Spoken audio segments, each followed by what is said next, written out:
Hey guys, welcome back to Hands On channel. I'm just outside today doing a little recharging. I've got the chickens out of the coop. They're doing a little free ranging. Been messing around in the garden, harvesting a little fruit from the Victory Garden. Some tomatoes and some squash are producing pretty well right now, so pretty happy about all that stuff. But I tell you, this turning on the news here lately it's a pretty dangerous endeavor. You know, it brings my blood pressure up. I feel it happening. I get sucked into these basically never-ending trails of deception and deceit, and they all lead to communism. I've made several videos about it. Of course, this whole deal started out with the whole COVID thing, and I think quite a bit of that was a psyop from the start, produced by the Chinese. And I'm not even saying they intentionally released the virus or whatever, but they definitely made the virus, in my opinion. And I believe they probably did intentionally release it. It would have been an ingenious way to strike hard against the Americans. And, you know, let's face it, they've got 1.4 billion people, so they've got people to spare, mouths to feed that they probably would rather not feed. And I don't find it coincidental that it goes after the weak people, you know, that already have pre-existing conditions, and or older people that are already, you know, getting up there in age. Mosquito. But if you've been following the channel for a while, you know that we've been working on a place out in the Rocky Mountains, an off-grid homestead that I was trying to develop into basically my future homestead. Once we were able to clear out here and basically get the place built and ready to be lived in, we were going to move out there and try to finish it off as we lived in it. You know, and part of the reason that spurred that on, if you've been following the channel since the beginning, which I don't know how many have, probably not many, but I did a video what initially spurred that on, and it was about eminent domain in the area that I'm in now. And this state that I'm in now, they love turnpikes. And basically they'll give them the right to eminent domain even without proof of need. So they never provided any proof of need that we needed this new turnpike. And the whole scam with these turnpikes is they say they're going to get paid off one day, but through maintenance and through building other turnpikes, they never actually pay them off. So it's a scam run within our state here, and I don't dig it, not one bit. And so I don't drive on them as part of my protest against them. But the other thing is we fought really hard because we had several neighbors and older people that were really affected by that.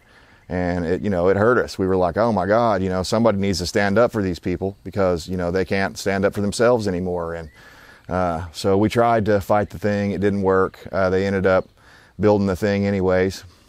And they ran over several family farms and all this stuff and split them in half. And so our knee-jerk reaction was, we got to get the hell out of here. If the state that we're in has that little value toward the land and toward property value, or property rights rather, if they have that little respect for that, then we don't want to be a part of that. And so we were basically in our minds ready to go ahead and move on out there. And we were getting real close. We had the exterior of the house finished and all this. You know, and there have been several things that have come up along the way that have been more challenging. You know, for one, it's quite a ways away from here. It's about a 9-hour drive every time I go. So I'm 9 hours away from knowing if some, you know, punk has broken into my place and trashed the place, all my hard work, or if, you know, if some thief has broken in there and stolen a few little things that I have there, you know, whatever. It's just, it's a constant stress. And I didn't really factor that in because for one, I thought we would be done with this a lot quicker. We got bogged down and mired down in the repairs that the previous owners did. We had no idea how extensive it was, but not the builders of the house. The builders of the house did a great job on the ICF and the actual structure itself, but the previous owners, they were DIYers, but they didn't really do enough research or something. I don't want to run them down too bad, but basically everything they did I had to undo, including remove a bunch of sheetrock and replace it, and they had built a bathroom wall in the wrong place and just several things. They put the wood stove in the wrong place, and so there were a lot of different things that we were like, oh God, now we're having to do all this undo stuff before we can actually start construction and start actually, you know, putting our efforts into something that we can see the fruit of our labor as a result. So it was a little frustrating in that way, but we were going through it, and we were going through the motions. But then COVID happened. And the way these states, especially this state that I'm going to talk about, they cracked down and they locked down, and they took one of the most knee-jerk reactions to COVID in all of the nation. And as a result of that, they weren't allowing people that didn't have a residence of that state to visit their own properties, even if they had proof of ownership of that property. It didn't matter. And I don't know what the fine would have been, but the point was they had made a law or a rule that said that you could not go to your home in the Rocky Mountains because of COVID. Even though this place is one of the most remote places, I'll insert some pictures along the way here, and you'll see there's no one even near it. And that's why we were wanting to go out there. We were like, well, we could actually go out there and get some interior work done, and you know, we won't be near anybody. It'll be less of a chance of us being near anyone. We were going to take all of our own supplies out there. We would have never even had to go into town. But see, they didn't know that, and they didn't care. Their objective was to control you. And we're not into that. Just like that mosquito trying to suck my blood dry. We're not into people, you know, controlling us and basically trying to find ways to take our money away from us. And several other things happened. You know, I thought, and maybe this is partly my own fault from just romanticizing the Rocky Mountains, but I thought that, you know, it was still the Wild West out there to some degree. I thought, you know, it's so remote, it's so, you know, isolated out here that it'll definitely be freer, because usually that's been my experience. The farther away from towns and people you get, the freer you actually are. And the closer to, you know, self-sufficiency and self-governance you actually are, because you have to plan for the winter. You have to plan for next year's crops or whatever you're doing, you know, your next year's herd, for example. So I expected it to be very conservative out there, and it is as far as the ranchers are concerned, but all the townies have bled out into that countryside, and they've brought their liberal policies with them. So all that being said, as much as it saddens me, and as much as I'd love to keep the place forever, even if nothing else, just for a vacation house or a rental or something like that, the reality is that's not financially smart for me to do that right now. So I'm going to go ahead. The wife and I have decided that we're going to cut our ties with that state, at least for now. Maybe someday in the future we'll have a small cabin or a travel trailer or something with a small piece of land. But for now, that's not even on the radar, because a new thing came along. And it's partly because of COVID and the riots and everything else I'm seeing. I started looking around, you know, and I was like, hey, do I really know any of my neighbors here? I mean, do I know that this guy over here's got my back, or this guy over here's got my back? I really don't. And so, in my opinion, these days, because of the culture of America and our being afraid to talk to each other about anything, you know, and some of that's our indoctrination. I remember one of the first things I heard from some coworker at work one day when I was like 18 years old or something, or even younger. They said to me, there's 3 things you never talk about: how much you make, religion, and politics. And I was like, wait a minute. Maybe not the how much you make, because I can understand that's a problem at the workplace and could cause jealousy and other things like that. But religion and politics, and maybe, again, maybe not so much, you know, to have a big open air conversation about religion or politics, but you should be able to have those conversations without offending someone or without someone being triggered. But in this day today, we've got all these safe space SJWs, and they can't handle that sort of stuff. They can't handle any dissenting opinion that doesn't line up with communism and socialism and the Democrat Liberal Party. So if it doesn't line up with that, they assume that you're, you know, racist, misogynist, homophobe, Islamophobe, everything you can throw at it. They're going to call you that and assume you're that. And any little slip up you make, even if it's nothing to do with race or misogyny or any of that stuff, if you make any little slip up or even a little joke or whatever, they will annihilate you. They'll get you fired from your job. They'll, you know, you've seen it. I don't have to tell you. So we've just seen some of the most horrific censorship, the most horrific media lies I've ever imagined. I mean, it's beyond Orwell's 1984 now. I mean, Orwell couldn't have imagined this. This is too far beyond him. So basically, with this whole Maoist communist takeover that we're seeing throughout the country with BLM and Antifa and Redneck Revolt and all these other people that are claiming they're coming to the suburbs and the countryside next, that has prodded my wife and I to go ahead and look for land that's more attainable, and that's here in our own state. And we actually got really lucky. I had given up a while back of finding land here because it's blown up in price, and we got really lucky and found a big chunk of land. I'm not going to say how much, at least not right now. We've got a big chunk of land, bigger than anything I ever imagined owning. It's got a pond on it. It's got a couple of, I don't know, it's probably got about 15 to 20 acres of pasture that just needs to be kind of rejuvenated because it's been neglected for 4 or 5 years now. So it needs some brush hog work, some cleanup. It's got quite a bit of trash on it in some certain areas, so we're going to have our work cut out for us cleaning the trash up. But the price was right, and it came along at the right time.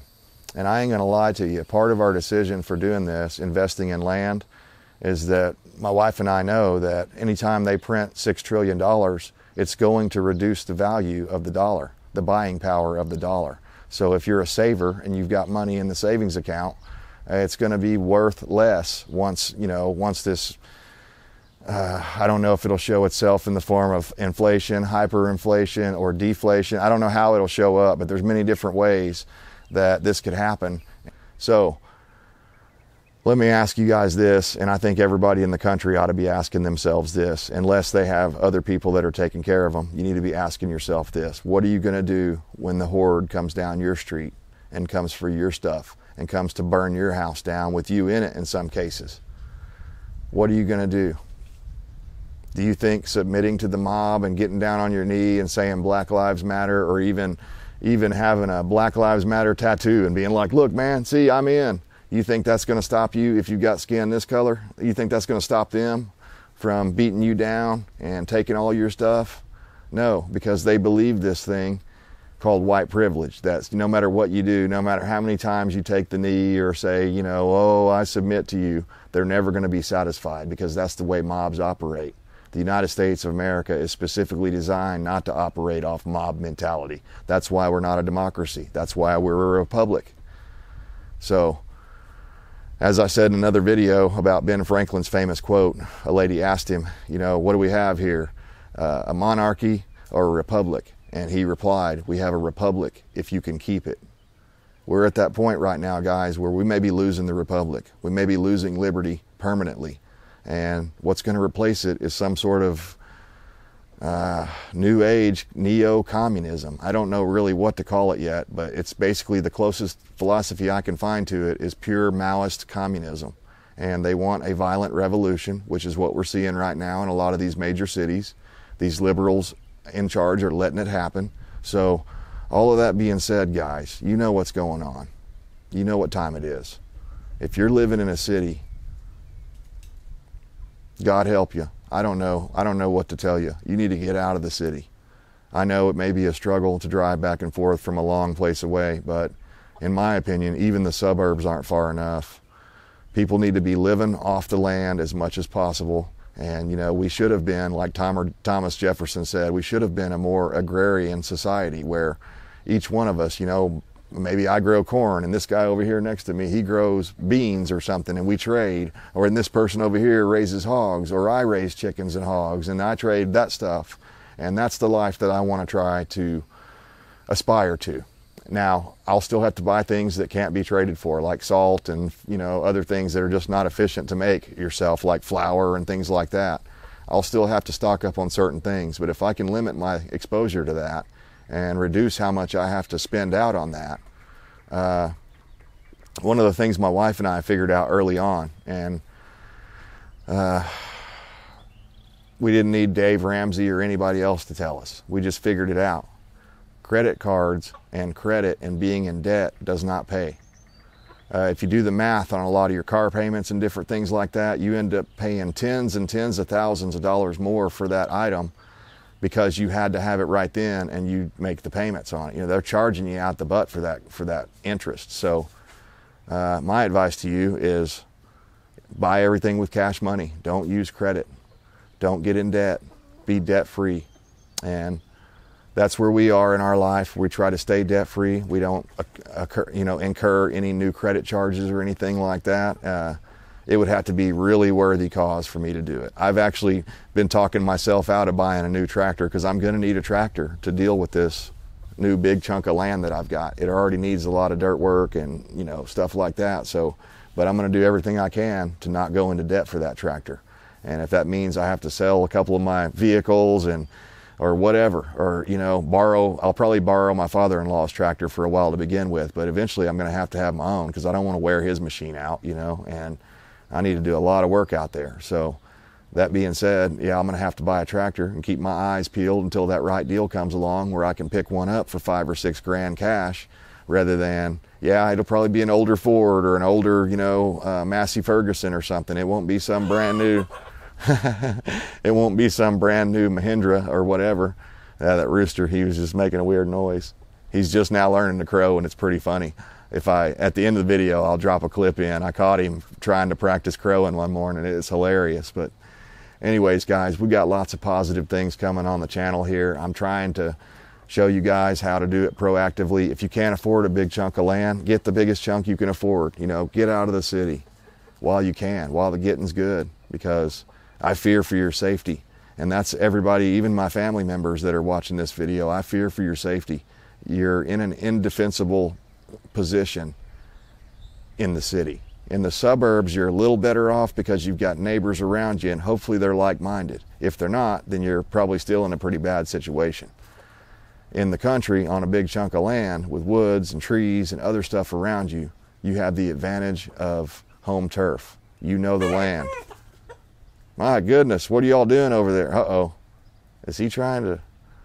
It may be Rooster's first time here. He may be trying to jump up on that hen there. I don't know. He's interested, for sure. But guys, let me know down in the comments what you guys have been doing to make yourself feel better about all this destruction we're seeing and all this chaos we're seeing in the country. We all know what it's about. I don't think it's exclusively about getting rid of Trump. I think it's about getting rid of the Constitution, getting rid of the United States as founded, removing all liberty, removing all justice, removing all police. They want without rule of law, and apparently some form of anarchy is what they seek. I stand for liberty, and I hope you do too. We'll see you next time.